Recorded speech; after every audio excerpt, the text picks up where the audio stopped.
Assalamualaikum warahmatullahi wabarakatuh. Perkenalkan, nama saya Laura Luciana dengan NIM akhir 066 dari kelompok 15 praktikum penjaminan dan pengendalian mutu. Di sini saya akan menjelaskan mengenai cara mengerjakan untuk mengatasi permasalahan analisis kapabilitas proses dan Six Sigma. Nah, untuk shift 1 ini soalnya PT Pharmacare memproduksi sirup obat batuk yang dikemas dalam botol kecil. Volume sirup dalam setiap botol harus memenuhi standar mutu sebesar 100 kurang lebih 1,5 mililiter. Nah, di sini kita ketahuin kalau misalkan apa sih namanya? Ukurannya tuh volume si sirupnya itu 100 dengan istilahnya tuh allowance atau dia allowance itu 1,5 seperti itu. Atau toleransinya itu ya.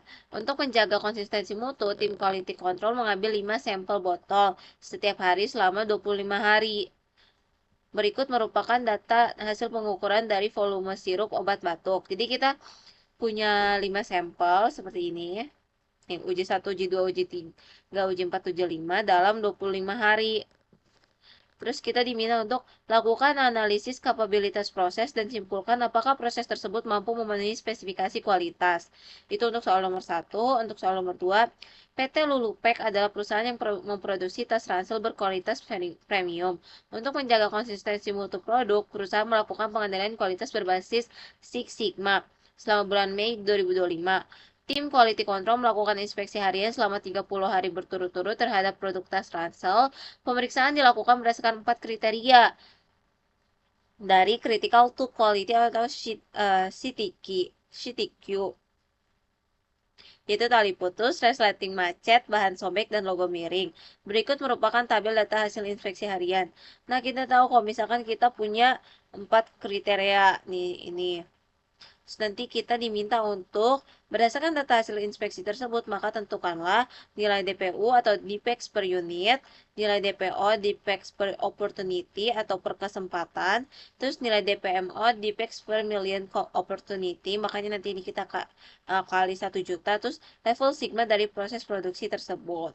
Baik, langsung aja kita ke RStudio untuk mengerjakan soalnya. Oke teman-teman, jadi di sini kita akan mengerjakan menggunakan RStudio.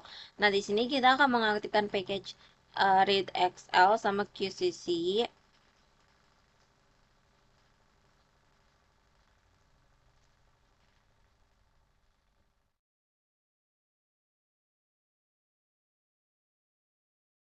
Terus kita input data.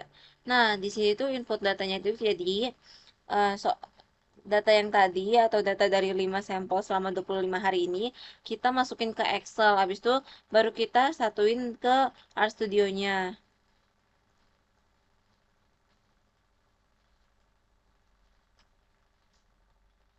Setelah itu kita masukin USL dan LSL.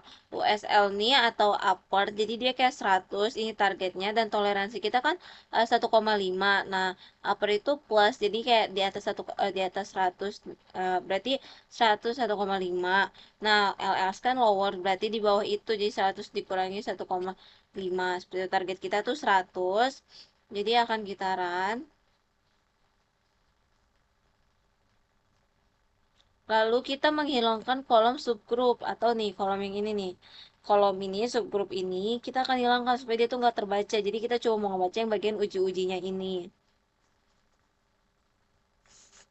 Setelah itu kita kayak uji normal untuk setiap data yang kita punya. Nah, kita run.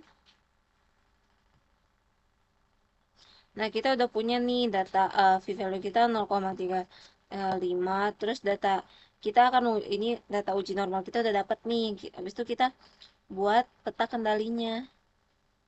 Jadi kita run, kita akan membuat peta kendalinya. Lalu kita akan menghitung si kapabilitasnya. Nah, kita lihat sesuai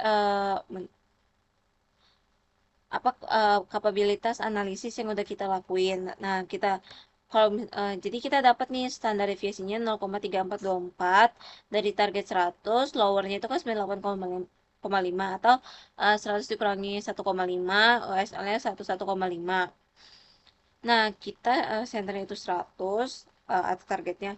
Nah, di sini kita dapetin CP kita itu 1,460. Itu tuh lebih tinggi dari 1,33. Berarti dia masa capable ya, karena dia di atas satu.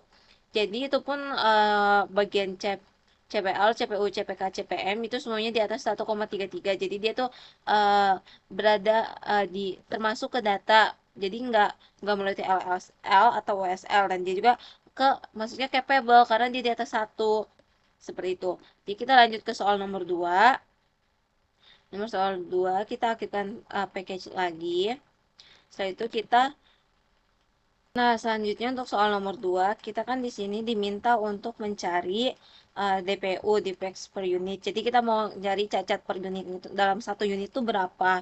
Terus nilai DPO, defects per opportunity. Jadi dalam satu kesempatan tuh ada berapa kali sih kecacatan atau kegagalan. Terus di PMO, defects per million opportunities.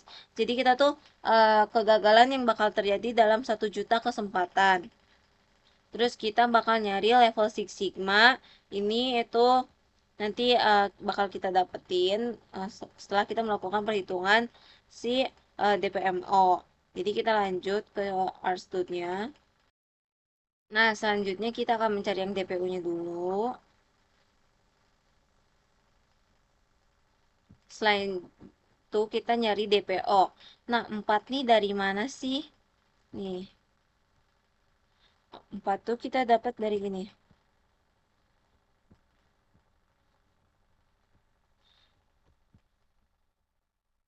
Nah, 4 kriteria seperti itu. Jadi kita ya, makanya dia di sini pakai CTQ, CTQ karena dia makanya di CTQ-nya tuh 4 kan, itu tuh 4 kriteria apa aja yang kita yang termasuk ke si yang masukin quality control. Setelah itu kita DPMO dengan dikali 1 juta. Terus kita menghitung level Six Sigma-nya. Terus kita akan membuat summary-nya. Nah, dari itu kita ketahuin kalau misalkan DPU kita 0,03, DPO-nya 0,01, DPMO-nya 8175,56, dan level Six Sigma-nya 2,34. Nah, oke teman-teman. Jadi di sini kita tahu nih kalau misalkan DPU dia 0,03. Nah, DPU itu kan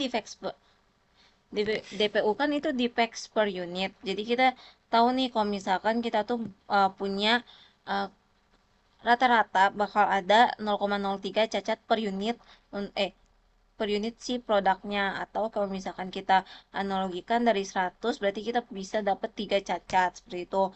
Untuk DPO atau defects per opportunity ini berarti dia bisa terjadi cacatnya adalah 1% dari 0,01 tersebut. Nah, di PMO itu berarti kita punya peluang cacat jika ada 1 juta tuh 8.176. Dan level sigma nih